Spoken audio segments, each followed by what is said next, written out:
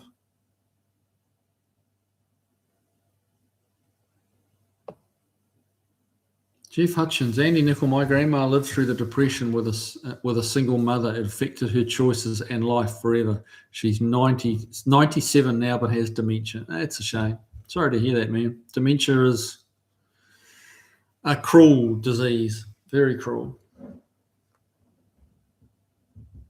Danny Boyd, I wonder if methane would work in AC. It'd be cool to charge the system with farts. Oh dear! I thought you were going to say something profound then, but farts. No, there you go. Maybe that's profound for Danny. I don't know.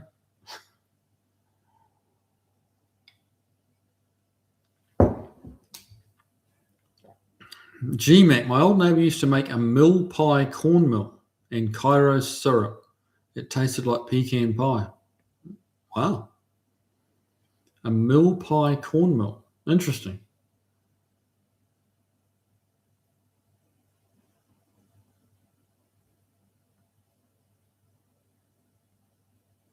Overbuilt automotive. The formula read was right. I deleted the comment. Isobutane can be found in camp stove cans. Okay.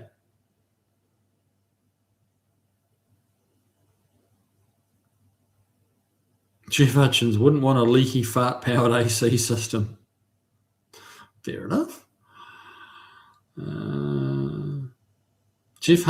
Overbuilt. Jeff Hutchins. Tyre balancing. I use stainless balls, 2 millimeters. I found them a very good price online. Works great in car tyres too. Huh. So presumably they all roll to the bottom of the tyre when the car's stationary. What makes them roll to the right place? Is that just a centrifugal thing? Trying to think how that would work.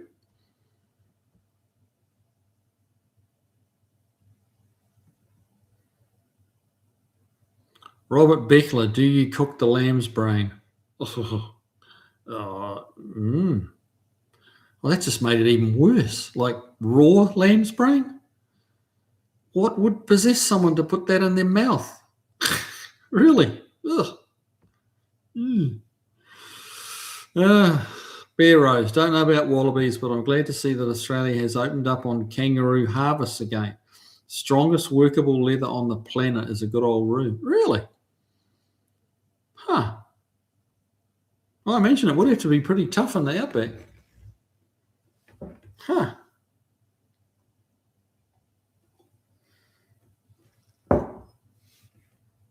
Overbuilt automotive, weighed on a digital scale, zero it out. Oh, that makes sense, I guess, yeah. Yeah, just take a regular propane bottle of whatever poundage and just measure how much comes out. Yeah, I mean, it's the same way you do it on a big bottle of Freon or something, isn't it? Yeah, makes sense.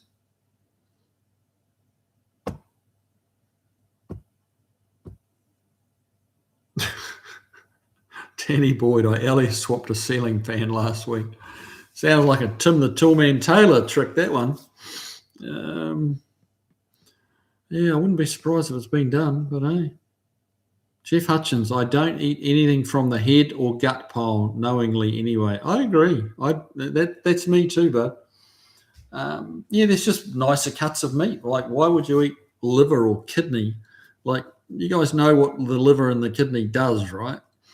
Like, it's one and only job in its existence, and it's like, and then you get a T-bone steak, or a prime rib, or there's so many really nice cuts of meat.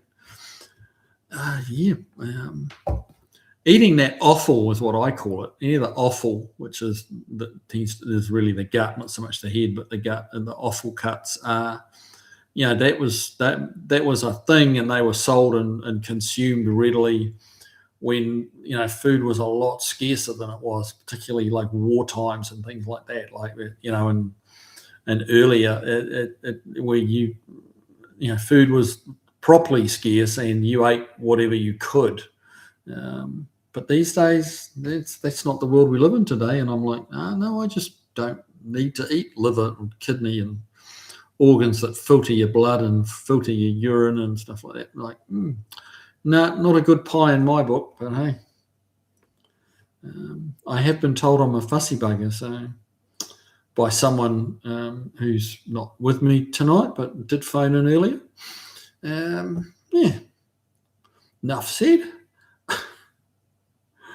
Charles Dalton, have to take off. Have a great week, everyone. Well, you have a great week too, mate. Glad to have you here. Jeff Hutchins, LA swapped an LS. Oh, good Lord.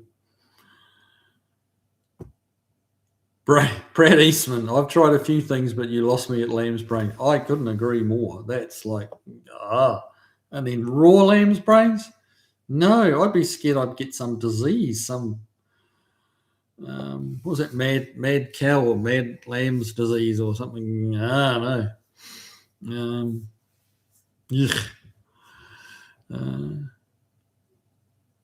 Overbuilt. Isobutane and butane chemical formula same but different molecular structures. Regular butane is straight chain structure. Isobutane is branched, boiled at different temps. Okay. You're getting very technical now. Might be a bit much for this old boy. I just go and buy a can of R34 from the parts store and open the tap and put it in. Keep an eye on the pressures and away you go. Just keep it simple.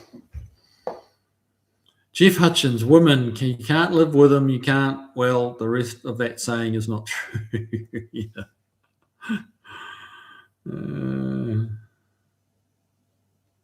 Well, it depends. There's a few variants of that saying.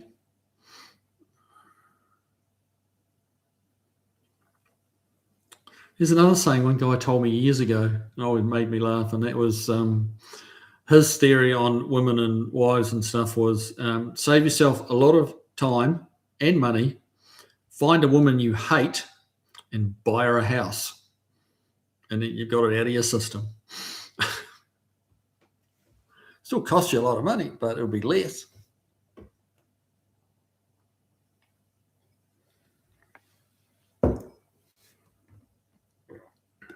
Andy Nickel, Robert Becker, I think she boiled them. She used a pressure cooker a lot too. She's been gone for nearly 20 years. Still miss her and her cooking. I'll bet, mate. I'll bet. Yep.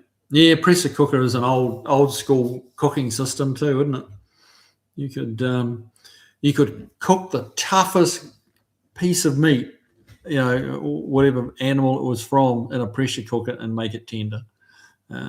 It was. They were good like that. Jim Forsyth, I have a 67 Chrysler 300. I replaced the rear brake shoes, and now that the auto adjusts, do they lock up? They lock up. Any information on this, please? Please help. Hang on. Remove the adjusters. Do I remove the adjusters to stop this problem?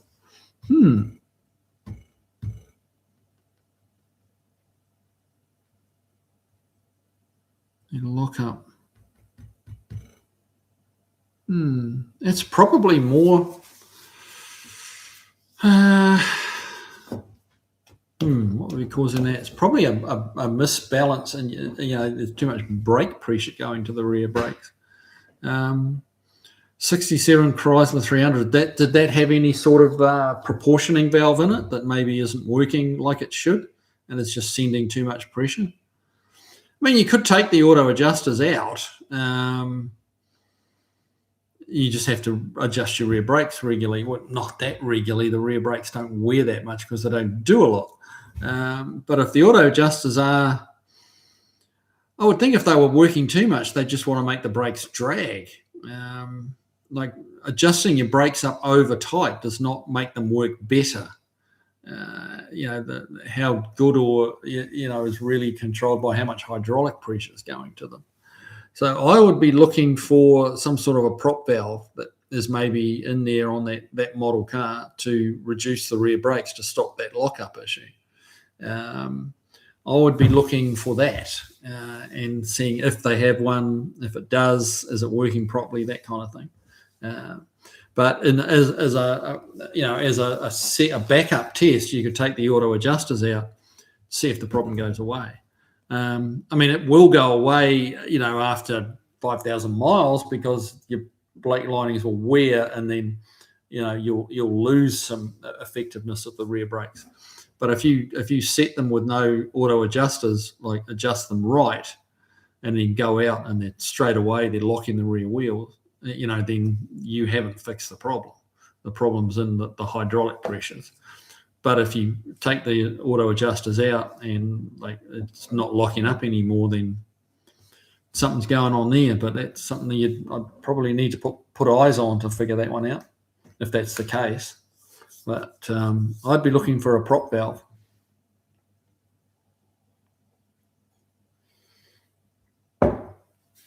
A lot of cars had them, from the factory. So.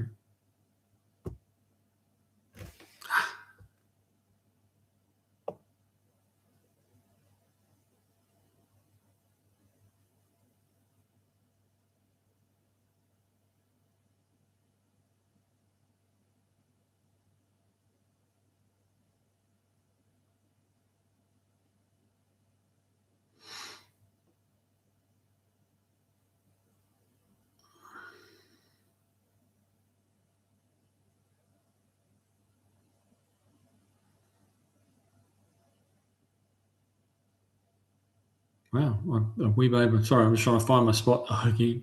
There we go. I'm a little bit behind.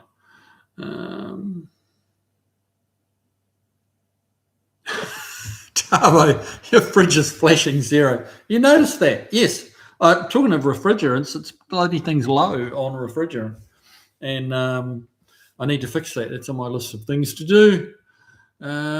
Yes, that's because the freezer is basically not at 0 at all, and there's nothing in the freezer right now because it won't stay frozen. So yes, just ignore that, or just there we go, fixed it, just like that.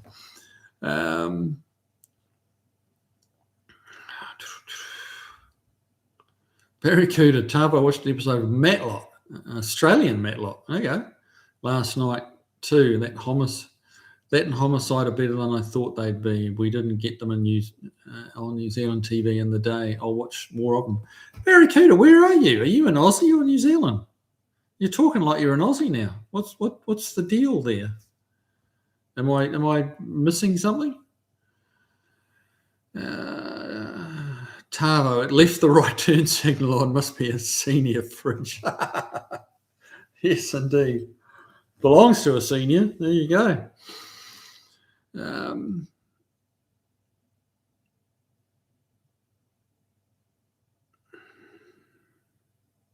Josh Homan, Australian Matlock. That's what I thought too. I've never heard of that before. Matlock was Andy Griffith, wasn't it? Or whatever his name was. Andy Griffith was a character, but one of his characters, yeah. Or was it Andy Griffith? No, that was his name, wasn't it? The Andy Griffith Show.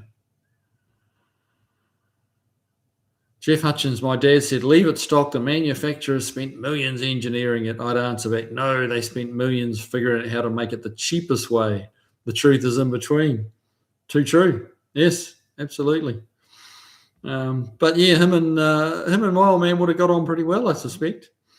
Tavo, the scaremongers down here carry on about propane's flammability. You're driving a bomb using it as a refrigerant. Pretty small bomb. Yeah, not. It's not. That's not going to be a Hollywood explosion, is it? Like, not even close. It'll be a flash and a bang, but yeah, it'll be all over in seconds. Barracuda, have you ever had mutton bird? No, I have not. I have not had mutton bird. Very, very fatty, apparently. But yeah, you've got to be Maori to even kill mutton bird, don't you? Isn't it? Or it was anyway. It was reserved only for the local indigenous people, the Maori, and they could only, take it at certain times of the year and stuff.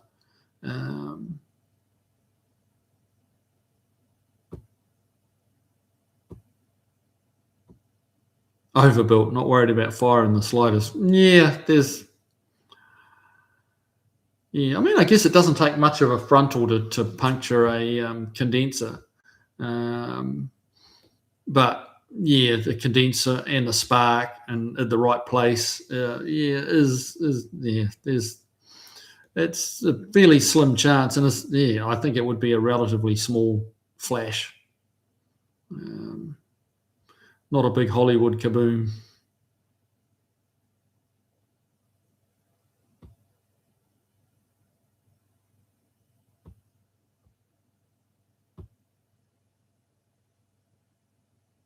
Jim Forthos, do they lock up?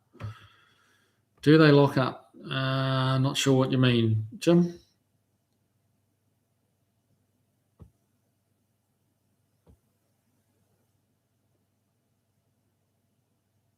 Josh Homan, in all fairness, they should not be using flammable refrigerant. Hmm. No, I mean, inert gases, no matter how you look at it, an inert gas is going to be safer, for sure, which is probably why they typically use it. Um, and I don't know that I'd want a flammable one in my house system that holds, a lot more refrigerant. That could be problematic, but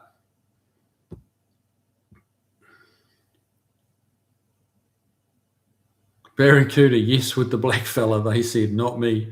And a guy who was supposed to be a Maori. Huh? Oh, the kid that fell down the drain. Right, I'm with you. Yeah, yeah. 1, 2, 3, 4. Oh, I234, YF4 function just fine on 134A. There you go. And 134A is not that expensive, really. Not here, anyway. Like I'm paying like $10 for a 12-ounce can. And I'll top up off the odd system with that. It's not that expensive, 3 cans and you're less than 3 cans and you're gassed up.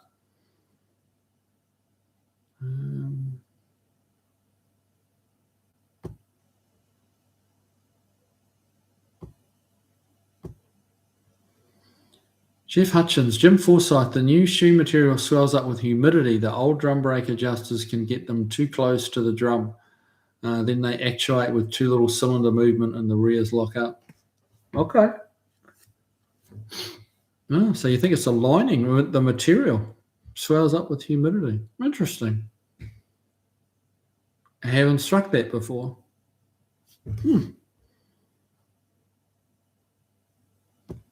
Bear Rose Garage. Years ago, a customer brought us a 49 Ford with a dealer option AC. It was a swamp cooler that mounted in the trunk, but the humidity rotted the mohair and we put it on the lift. It fell off the frame. Oh, good Lord, really? Wow. Put it on the lift, it fell off the frame. Good grief. That's wild.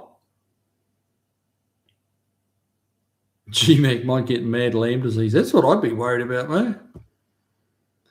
Jim Forsyth, liver and kidney are the most healthy parts to eat when it comes to nutrients.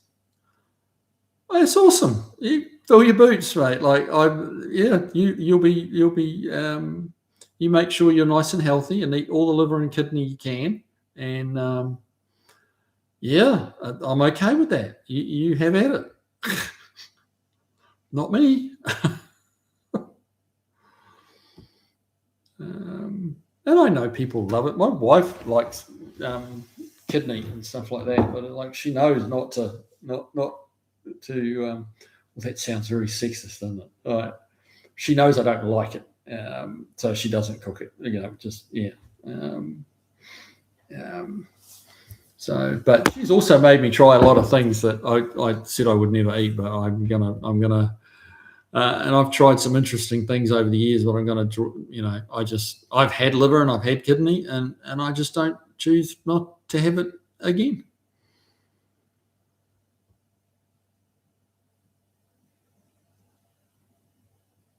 Jeff Hutchins, many people disable the self-adjusters but leave them in and adjust them periodically themselves. My 91.5 Dodge diesel does this exact thing. Well, there you go. I mean, I honestly have not struck that. I have not struck that. Not sure why. I wonder if it's, I wonder if it's 67. Yeah. I don't know. I'm a bit of a loss to explain that one. Not sure why I haven't come across it.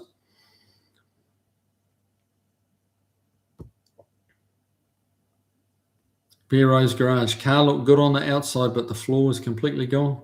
Wow, what a waste. A swamp cooler in a car. That's crazy.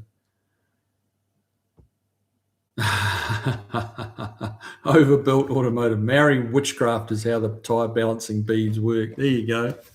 All right, I'll take that. As long as it works, mate. As long as it works. That's the key thing. End of time. I bought a gas tank off Amazon, in Canada. It just showed up in New York. How does this happen? I live way over in BC. Huh. Got me. Barracuda, my big tabby cat, used to eat all the organs out of rabbits and then eat most of the carcass. When he was finished, it looked like he had a bowling ball in his stomach. Yeah, I bet it did.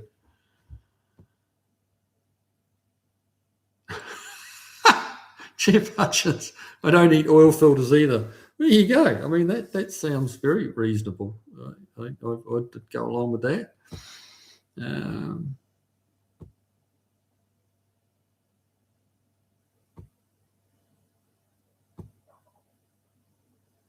Tavo, good old steak and kidney pie. Yes, please.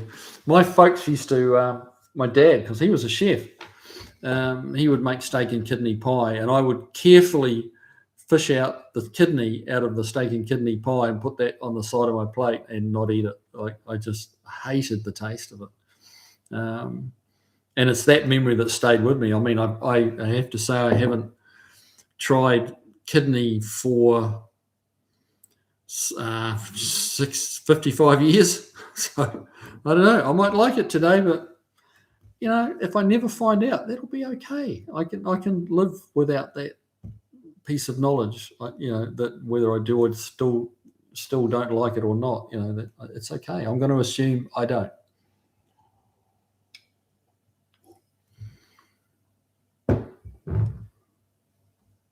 Now, Dean's of Nomadica. I have a question about the GM Turbo 400 automatic transmission in my G20 van. Okay. I live in mountain areas going to work. I can put the trans in neutral and drift 7 miles. Is this bad to do? Yeah, on the turbo. You do run the risk of getting pressure where it's not meant to be because your drive shaft is turning the rear pump, I believe. Now, some transmissions, and I'm not an automatic guru enough to know, but I know in some cases, like if you're going to tow an automatic any distance, you have to take the drive shaft out because you will pump up the transmission. And yeah, you can cause some issues. Some automatic transmissions, it doesn't matter. It's all to do with how and where, if I remember rightly, how and where the rear pump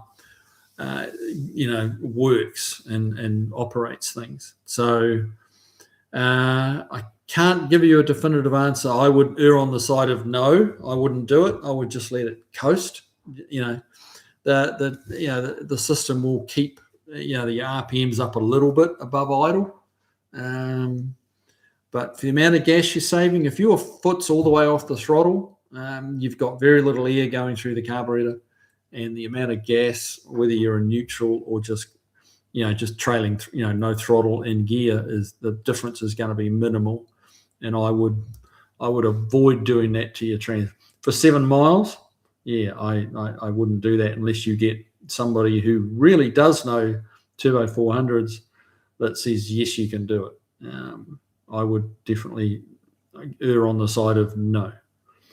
Anyway, Jeff Hutchins, sheep have brains, not from what I've seen. They are born and then look for the best place to die. Oh, God.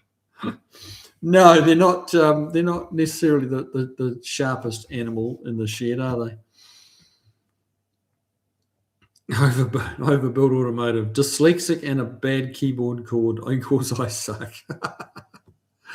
Oh, well, mate, you're doing your best. That's the main thing.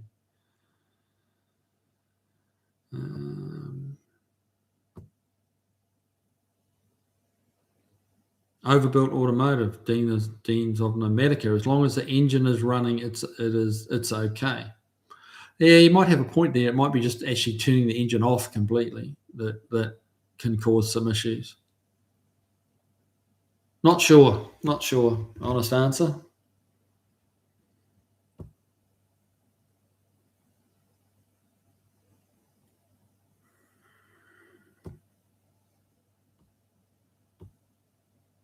Chris Freemus of Deans of Nomatica. Generally not a good idea. If you ever need to accelerate quickly to avoid an accident or whatnot, being in neutral is a bad thing. Well, there is that too.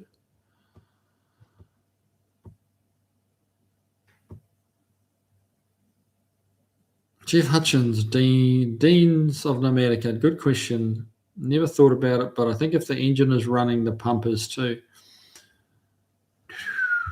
Neutral. Probably, but I'm not 100% sure. I would hate to advise him tell him that that's okay when it wasn't. I think the best of my knowledge, which is limited, I give you that. I'm not an automatic guru. I'll build a manual transmission, automatics. I don't know anything about them. Other than you put them, D's for drive, L's for low, P for park. That's about as far as it goes. Make sure they're full of oil, and that's my knowledge on automatic. So yeah.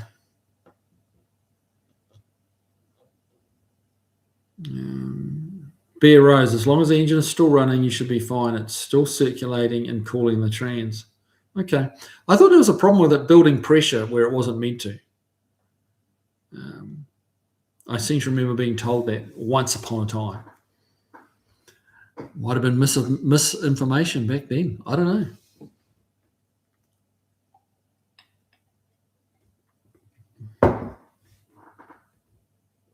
Ooh, we're running out of time. 8:53.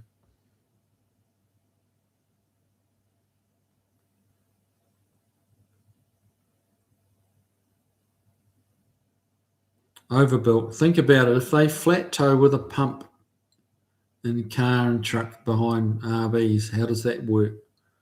Will it pump fluid? Yeah.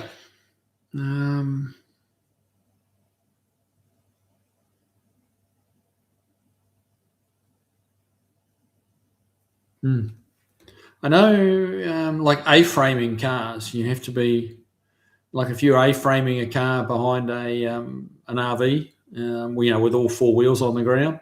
What my understanding is, you really need it to be a manual transmission car. And even then, some of the modern manual transmissions don't like to be towed a long distance because you've got a stationary input shaft and a moving output shaft, or the main shaft. And if it's a preloaded type transmission, like a lot of the Tremix are, that can cause some issues with the thrust between the input and the output shaft. So, yeah.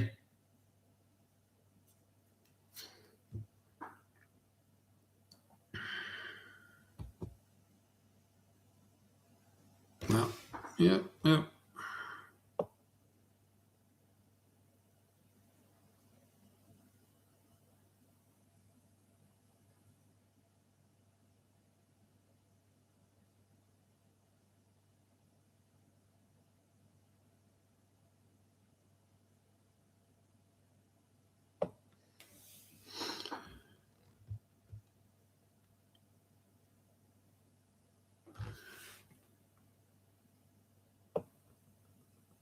Hang on.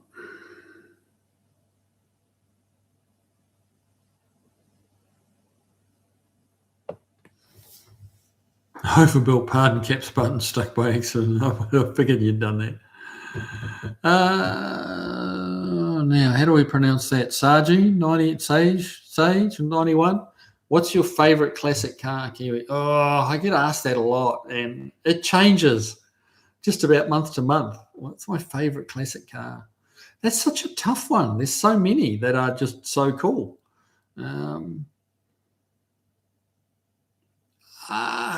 Close as I can get really is I don't have a specific favorite. I think one of the best years for American cars was 1967. I think 67 was really the best, certainly the best, the year of the 60s when you look across the different models. I have a real, I'm a real fan of the forward look Mopars, particularly the 57, 8, and 9 Mopars. Any of them, Dodge, DeSoto, Plymouth, whatever. They're all awesome. Yeah, and then some of the European stuff is absolutely delightful, like some of those cars. And to just narrow it down to one is really tough. There's just so many. And so, yeah, I don't have an answer for you. What is my absolute favorite? I just don't have one. There's too many.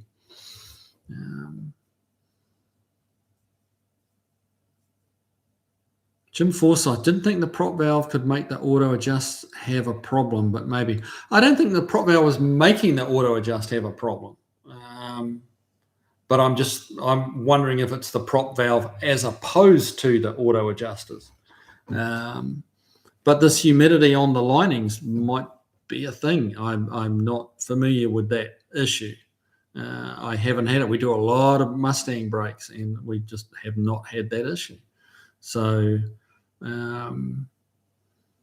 but given that you put new linings in, that might be a thing. You might try a different compound of lining and see if that makes a difference.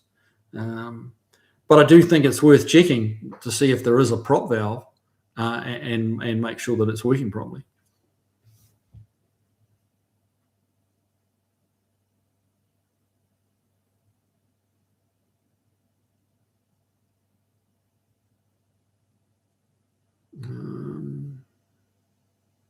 Jeff Hutchins, some automatics can be flat-toed safely. The ones I know of are four-wheel drive. You put the transmission in park and the transfer case in gear.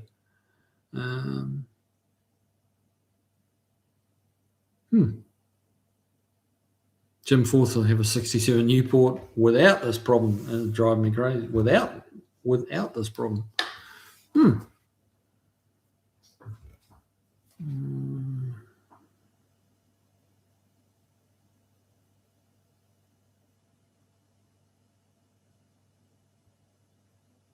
G-Mac, I love the old 65 Mercury Cyclone 390. It's a cool car. Yes, it is.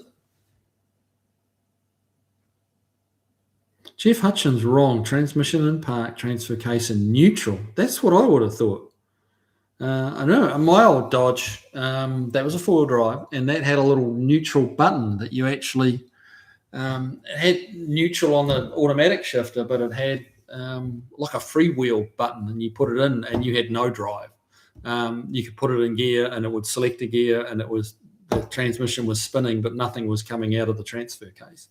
And it was a little small button that you pushed on the dash, and it was for flat towing. And when you say flat towing, just to make sure we're talking about the same thing, you're talking about all four wheels on the road getting towed.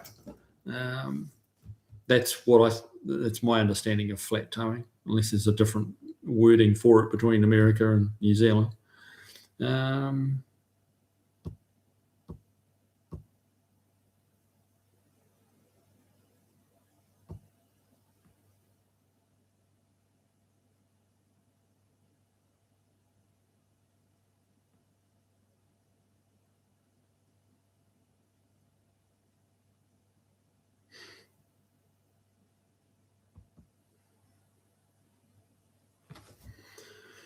Overbuilt automotive, Tavo. It's the scaremongers who have an interest in the proper stuff, DuPont. Yeah.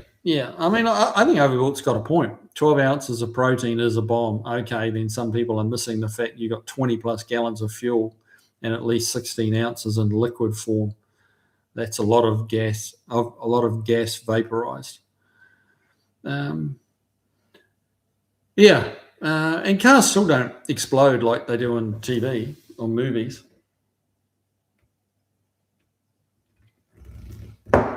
Well, ladies and gents, it's 9 o'clock. I'm about out of bourbon, and I might be having another one.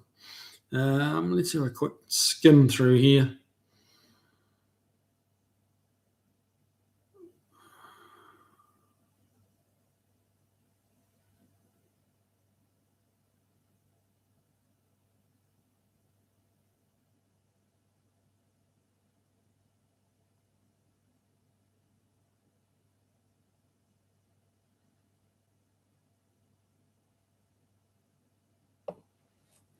Tavo. Can't do that down here though. R134A isn't available to Joe Public, and even a licensed tech pays about $100 a kilo. Wow. Yeah, it's $10 for a 12-ounce can, so 16 ounces in a pound. So yeah, kilos is about 3 cans, so it's like $30 a kilo. Yeah, and that's just regular over the counter price for Joe anybody. Yeah, $100 a kilo. Wow. What do they charge for it if they're paying that? Ouch.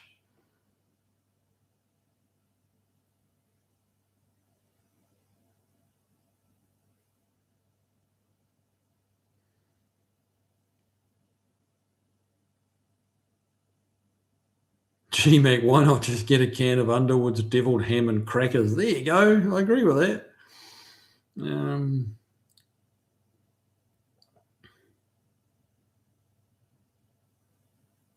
Yeah, Jeff Hutchins, I was reading that. Yeah. Yeah, you definitely improve what the factory does. Yeah, I get what you're getting at. Teflon wear pads, stiffer shocks. What did you do to that truck? It drives and rides way better than when I had it.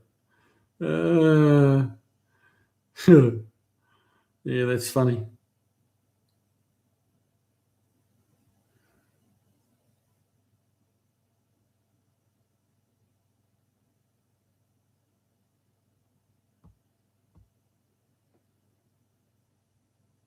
Jim Forsyth, so I had many cars, and this is the only one I'm having brake self-adjusting problems with.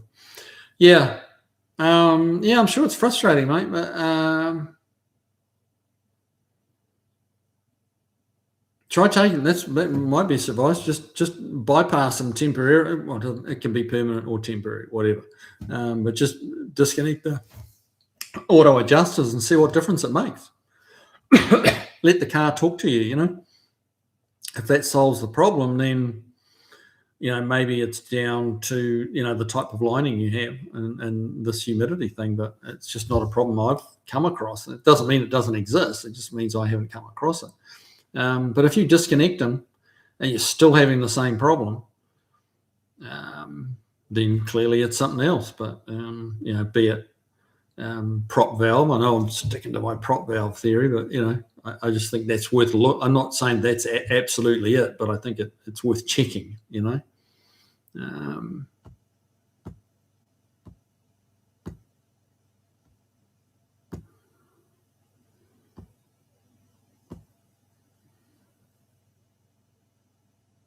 Chris Freeman's R12 and 134 both are being quite damaging environmentally.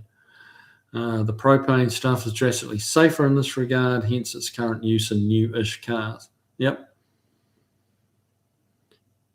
Barracuda, they say Maoris came to New Zealand about 1250.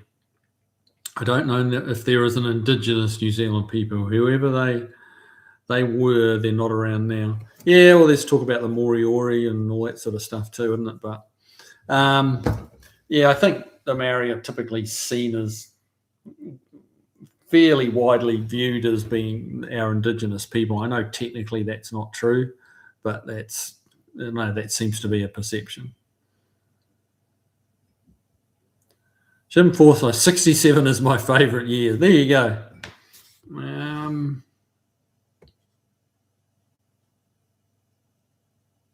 Jeff Hutchins, my dad was right about that humidity in the brake shoe thing. Got to give him credit when he's right. Oh, absolutely. There you go. And that's odd that I've not run into that. Huh.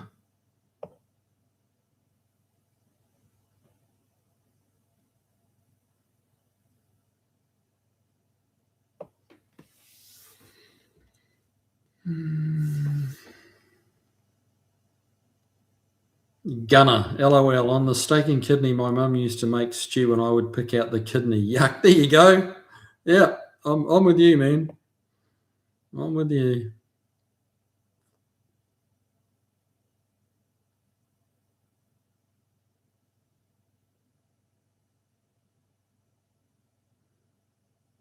Oh, Overbuilt's out of here. Well, I'm about out of here too. I'm just checking the last of the messages here. Driveway Misfits, note to self, ship R134 cans to Aussie, sell on black market. Well, mate, yeah, you could. You could. Oh, here we go. Getting to the bottom. Hold on. Gunner, Canada here. I sell 134A for 500, a 20 pound, and 130YF for 850.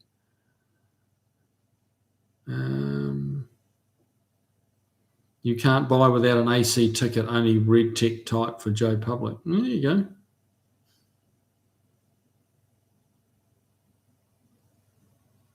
Correction, 134YF sells at 850 a 10 pound, Joe. 500. So the 134A is quite a bit cheaper. Interesting. Jim Forsyth, it's hard to get different rear shoes, even to get them at all for a 67. Yeah, well, if it is the lining and the humidity, you might just have to flag your automatic adjusters and just abandon them and write it off to bad luck, and lack of availability of parts. But and that would be frustrating. Snow Crusher, I still have a 20 pound tank of R12. Wow, that's gold, mate. You're sitting on gold. People will pay good money for that.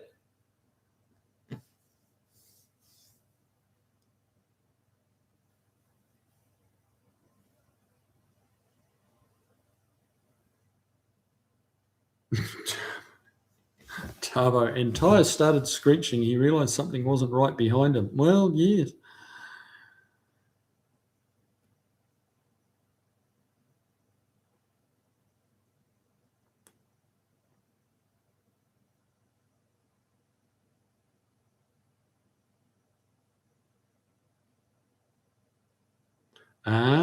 Driveway of Misfits, 1234 YF is still under patent. 134 is not. Yeah, those patents make a big difference to the price.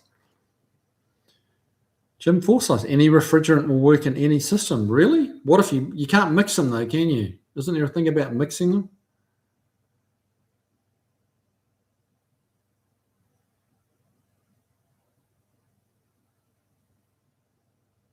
Barracuda, I know some people that lent their expensive modern car to their son-in-law. He filled up the tank with AdBlue.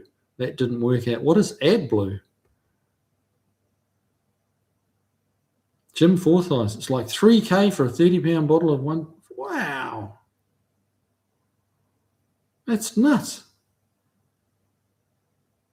That's $100 a pound. Good Lord. And it's flammable. That's crazy. That's crazy. All right, guys. Well, time's up, and it's time to go. I need my beauty sleep desperately. So have a good week. Thanks for joining in. Thanks for all the comments and the interaction. It's always fun. Jim Forsyth, I did bypass it, and I just adjust them manually now. Well, that might be your future, bud. Oh, Tavo, AC top-ups are illegal here too. They must be vacuumed, leak-checked, and fully recharged. Wow. Oh, AdBlue equals DEF. Oh, yeah, no, you don't want to fill it up with DEF fluid. Good Lord, yeah, that wouldn't have ended well at all. Yeah, I know what it is. I didn't know what AdBlue was, but I know what DEF is. Wow, that sucks. Yeah, the Schrader valves, Jeff Hutchins. Yes, you just need to change the Schrader valves, and away you go. Andy Nickel. All right, fellas, time to go. Yep, have a good one. Thanks for joining in. Thanks for being here. It's always a good evening, and I will see you next Tuesday, all things being equal. So look after yourselves. Go and play with your hot rods, and look after your nearest and dearest. All right, guys. See ya.